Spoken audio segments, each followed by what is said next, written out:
Hi hello నమస్తే welcome to V59 news. ఈరోజు కామారెడ్డి జిల్లా పెద్దకొడబ్గల్ మండల కేంద్రంలోని చిన్న తక్కడపల్లి గ్రామ పంచాయతీ బరిలోకి సర్పంచ్ అభ్యర్థిగా కాంగ్రెస్ పార్టీ సర్పంచ్ అభ్యర్థిగా వినోద్ గారు నామినేషన్ వేయడం జరిగింది. ఆయన మాటల్లోనే తెలుసుకుందాం. హాయ్ సార్, నమస్కారం. నమస్కారం సార్. రైట్, సర్పంచ్ అభ్యర్థిగా గతంలో అనేది ఒక 5 ఏళ్ళు అనేది మీరు చేశారు. ఇప్పటికీ కూడా సర్పంచ్ అభ్యర్థిగా నామినేషన్ వేశారు. మీరు గెలిచిన తర్వాత ప్రధాన సమస్యలు ఈ విలేజ్లో ఏమున్నాయి?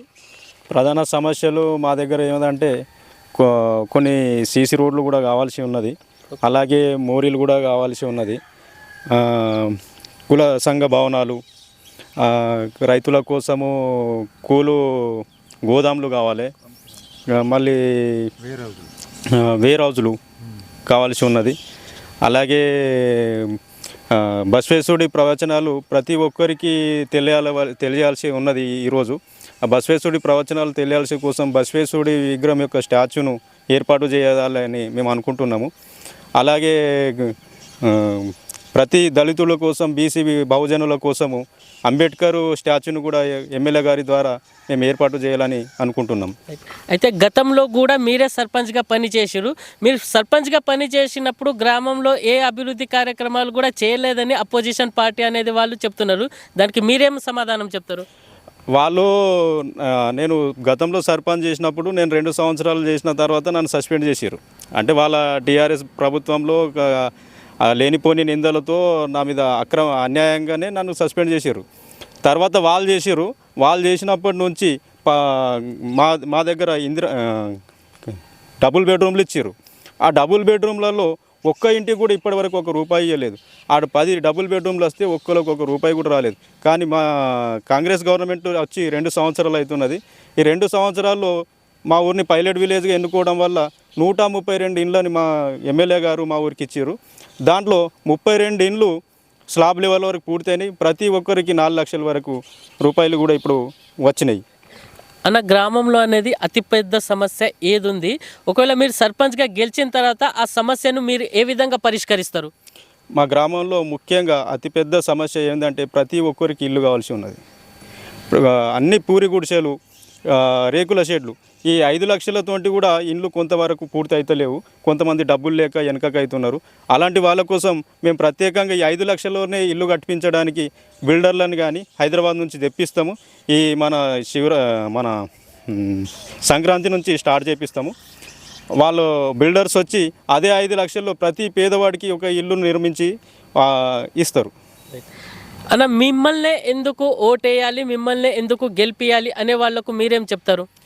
గ్రామానికి ఒక చదువుకున్న వ్యక్తే అవసరమని నేను అనుకుంటలేదు.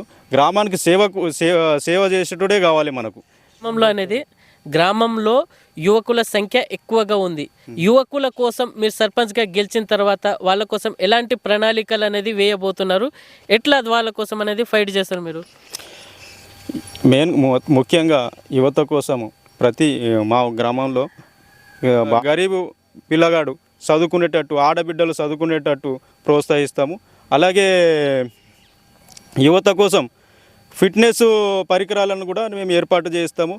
నిరుద్యోగ యువత ఎవరైతే నిరుద్యోగులు ఇప్పుడు హైదరాబాద్కి వెళ్ళి అక్కడ వెళ్ళి చదువుకొని బాగా డబ్బులు ఖర్చు చేసుకుంటారు, వాళ్ళ కోసం ప్రత్యేకంగా కంప్యూటర్లను ఏర్పాటు చేసి ఫ్రీ వైఫై తోటి ఇక్కడే చదువుకొని ఫ్రీగా అన్నీ ప్రిపేర్ అయ్యేటట్టు మేము ఒక రూమ్ని ఏర్పాటు చేయిస్తామని చెప్తున్నాం.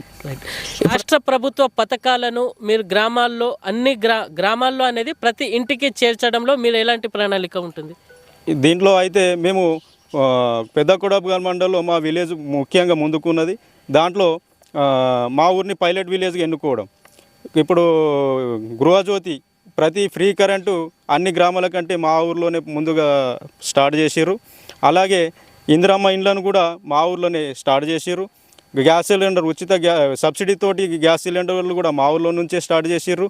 ఫ్రీ బస్సును కూడా రాష్ట్రం మొత్తం గవర్నమెంట్ స్టార్ట్ చేసింది. ఇప్పుడు గ్రామంలో చిన్న చిన్న ఇష్యూస్ అనేది జరుగుతూ ఉంటాయి. రేపు సర్పంచ్గా మీరు గెలిచిన తర్వాత ఏదన్నా సమస్యలతోటి మీ దగ్గర ప్రజలు వచ్చినప్పుడు వాళ్ళను మీరు ఎలా పరిష్కరిస్తారు? అంటే వీళ్ళు మా పార్టీనా, వేరే పార్టీనా, లేకుంటే వీళ్ళు మా పార్టీ కాదు అనే కోణంలో కూడా మీ న్యాయాలు అనేది ఉంటాయా? నేను ఇప్పటి వరకు కూడా వీళ్ళు నా పార్టీ వాళ్ళు వాళ్ళ పార్టీ వాళ్ళు వీళ్ళు వీళ్ళ పార్టీ వాళ్ళు అని చూడకుండా ప్రతి ఒక్కరూ నా గ్రామం నా తక్కడపల్లి వాళ్ళనే నేను సేవ చేసిన, ఇక ముందు కూడా అలాగే చేస్తా.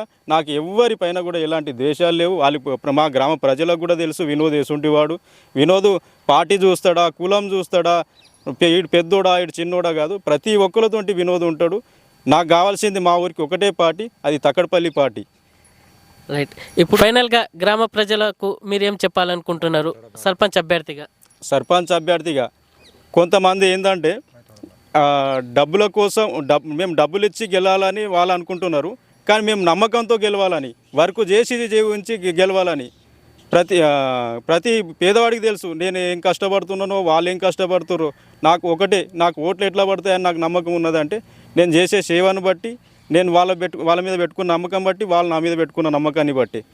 కొంతమంది ఏంటంటే డబ్బులకు మాకు ఓట్లు పడతాయేమో అనుకుంటారు, అది ఎన్నటికీ జరగదు అని నాకు నమ్మకం. ఇది అయితే చిన్న తక్కడపల్లి గ్రామంలో అనేది నేను చేసిన మంచి పనులే నన్ను గెలిపిస్తాయి అనేసి. ఇంకొకటి ఏంటంటే గ్రామంలో ఉన్న యువత కోసం అనేది కాంపిటేటివ్ ఎగ్జామ్ కోసం ప్రిపేర్ అయ్యే వాళ్ళ కోసం హైదరాబాద్లలో వేలకు ఖర్చు చేసి కోచింగ్ తీసుకునే వాళ్ళకు ఇక నేను గెలిచిన తర్వాత అలాంటి ఇబ్బందులు ఏమీ లేకుండా గ్రామంలోనే ఒక డిజిటల్ లైబ్రరీని ఏర్పాటు చేసి, ఉచిత కంప్యూటర్ లైబ్రరీని ఏర్పాటు చేసి ఇక అందులోనే వాళ్ళకు ప్రిపరేషన్ అయ్యే విధంగా నేను కృషి చేస్తామనేసి ఆయన చెప్తున్న మాటలు. కెమెరామెన్ సుభాష్తో V59 న్యూస్ సైనింగ్ ఆఫ్.